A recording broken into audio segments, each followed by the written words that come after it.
ঘর না বাবা, হ্যাঁ তোমার ঘর আকার ঘর, তোমারই ঘর, ভালোভাবে থাকবে যাবে। হ্যাঁ আমি অনিন্দিতা, লিভিং মাই আমেরিকান ড্রিমের নতুন আরেকটা ব্লগে আপনাদের সবাইকে স্বাগত জানাই। সকাল সকাল আজকে কিন্তু ব্রেকফাস্ট সারতে সারতে একেবারে বাড়িতে কথা হচ্ছিল শ্বশুরমশাইয়ের সঙ্গে। বাচ্চারা ইতিমধ্যে স্কুলে, আর সকালবেলায় আমি আর তুহিন এখন সিম্পল একটা স্ট্রবেরি বানানা স্মুদি দিয়ে কিন্তু ব্রেকফাস্টটা সেরে নিলাম। আগে ভাবতাম ভালো থাকা মানে অনেক বড় কিছু, কিন্তু এখন বুঝি এই ছোট ছোট মুহূর্তগুলোই কিন্তু আসল সুখ। এই দুজনে মিলে একসঙ্গে ব্রেকফাস্ট করার পরে চলে এলাম একটু বাগানে, আর বাগানে এসে যখন দেখছি চারিদিকে এই শুরু হয়েছে ফুলের এখন বারবারন্ত, আর তার সঙ্গে পাখিদেরও আনাগোনা, তখন সত্যি মনটা কিন্তু ভীষণ ভালো হয়ে যাচ্ছে।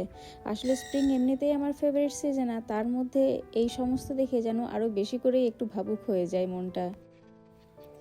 যাই হোক, শুধু নেচার দেখে তো পেট ভরবে না, রান্নাও করতে হবে, তাই শুরু করলাম রান্না। আর আজকে রান্না করতে বসেছি একটু চিকেন। আজকে একদম যাকে বলে বাঙালির ট্যালট্যালে পাতলা মাংসের ঝোল, সেটাই কিন্তু রান্না করব। আর এই রান্না করতে করতেই কিন্তু আবারও মনে পড়ে যাচ্ছে যে আগেকার সেই স্পেশাল ডেগুলোর কথা, যখন সপ্তাহে কিন্তু একদিন মানে ওই রোববার দিনটা ছিল আমাদের মাংস খাওয়ার দিন। সারাদিনের এক্সাইটমেন্ট, মা রান্না করছে আর আমরা বারবার কিচেনে গিয়ে উকি দিচ্ছি। আর খাবারের পরে সব থেকে যেটা ভালো লাগতো সেটা চিকেনের গন্ধটা আরও 2-3 ঘন্টা কিন্তু হাতের মধ্যে থেকে যেত। ওই গন্ধটা নেওয়াই কিন্তু ছিল চিকেন খাওয়ার থেকেও বেশি আনন্দের। তবে এখন দিনকাল পাল্টেছে, এখন প্রত্যেক বাঙালির রান্নাঘরে চিকেন এখন আর শুধু সানডের খাবার নয়। সেই কারণেই হয়তো হতে পারে এক্সাইটমেন্টটা কোথায় যেন হারিয়ে গেছে চিকেন খাওয়ার। আসলে জীবনের যে কোনো জিনিসই যেটা রেয়ার হয় সেটাই তো স্পেশাল হয়ে যায়, তাই না? প্রতিদিন চকলেট পেলে যেমন আর চকলেট খেতে ভালো লাগে না, তেমনি প্রতিদিনই সব কিছু পেয়ে গেলে তার ভ্যালুটাই আস্তে আস্তে কমে যায়। প্রকৃতিতেও কিন্তু এই একই জিনিস চলছে দেখুন। পাখিরা প্রত্যেক দিন নতুন বাসা কিন্তু বানায় না, কিন্তু যখন দরকার হয় তখনই বানায়, তাই হয়তো সেটার ভ্যালু তাদের কাছে রয়েছে। আবার এই যে এত ফুল এখন ফুটছে স্প্রিংয়ের সময়টায়, তাই হয়তো স্প্রিংয়ের দামটা এত বেশি। এই যদি সারা বছর ধরে ফুল একই রকমভাবে ফুটে যেত, তাহলে কিন্তু এই স্প্রিংটার তেমন গুরুত্ব থাকতো না। কি লাগছে?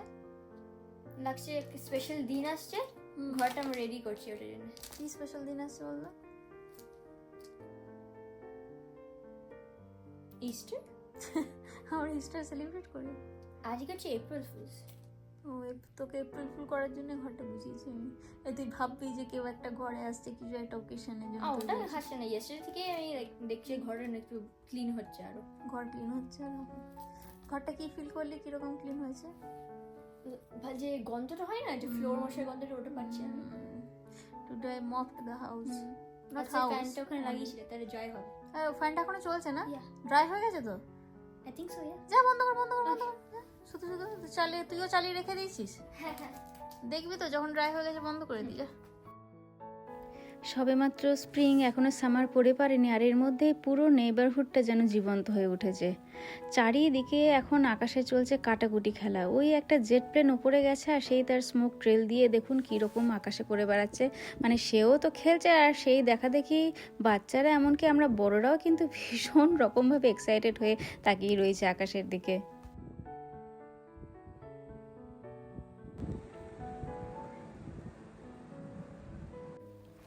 একবার বাচ্চা কাচ্চার ভিড় দেখতে পাচ্ছেন কতগুলো জমেছে।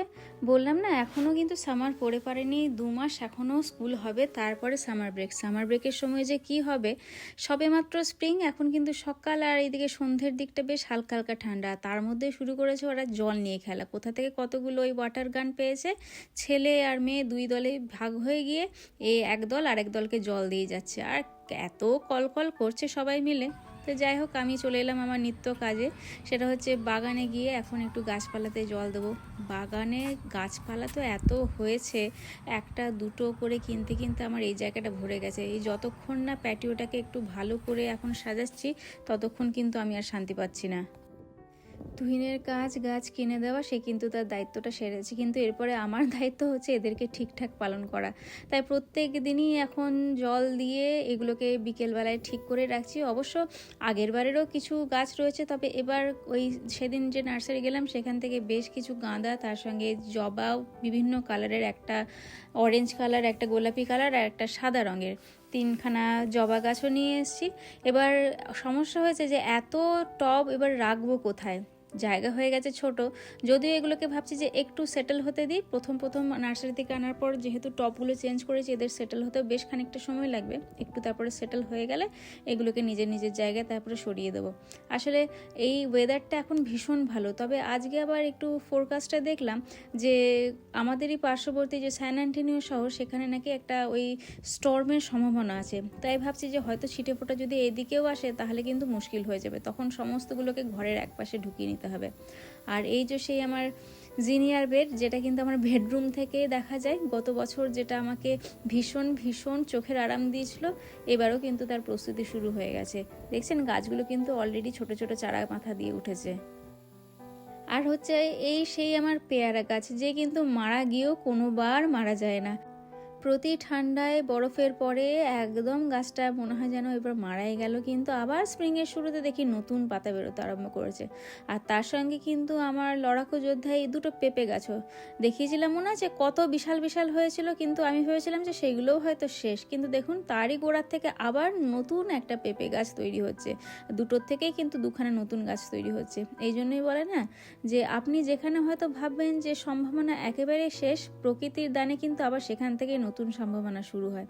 তাই চলুন এবার রিনিকে আজকে প্রমিস করেছি ওকে বাগানে একটা নতুন সবজি আজকে দেখাবো। কোনটা তুলবি বলতো?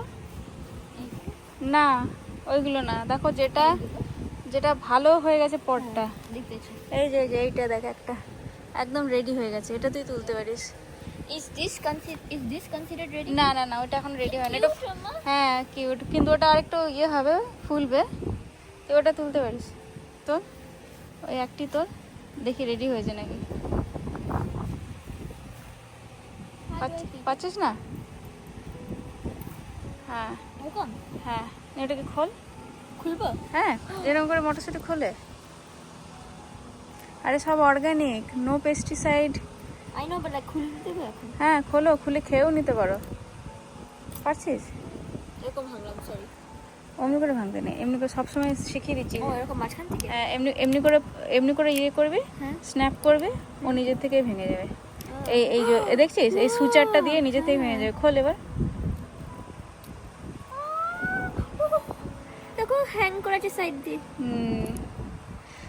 এই তোকে বলেছিলাম না ওই আমার দাদুর কথা, ছোটবেলায় শীতকালে এই মটরশুঁটি যখন ঘরে আসতো, এই পুরোটা বয়েল করতো দাদু, বুঝতে পারলি? নে এটাকে মুখে নিয়ে করে টেনে নিবি, তাহলে নে খা, খেয়ে দেখ কেমন হয়েছে। খাবো?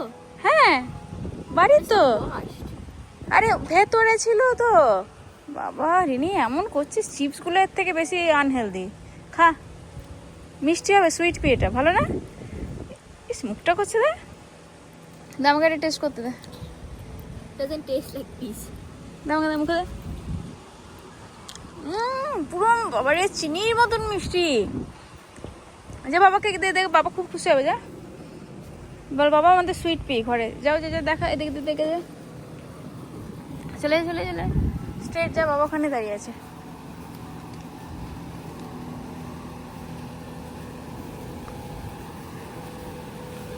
এই দেখ একটা দেখে নে, অরেঞ্জ হচ্ছে আমাদের। দেখেছিস অরেঞ্জগুলো আগে দেখেছিস? এই বছর হবে, শীতকালে হবে।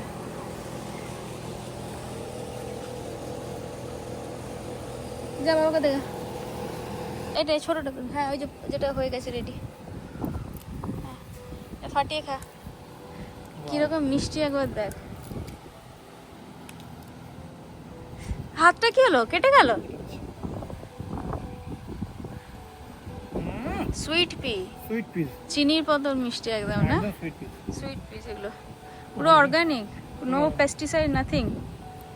বসন্তের একটা সাধারণ দিন এইভাবেই কেটে গেল আজকেও আমাদের। তাহলে চলুন আজকের মতন তাহলে ব্লগটাকে এখানেই শেষ করলাম। কেমন লাগলো ব্লগটা সেটা অবশ্যই কমেন্ট করে জানাবেন, আর যদি ভালো লেগে থাকে অন্যদের সঙ্গে শেয়ার করে আমাদের চ্যানেলটাকেও সাবস্ক্রাইব করে নেওয়ার অনুরোধ রইল। আবার দেখা হচ্ছে, ভালো থাকবেন।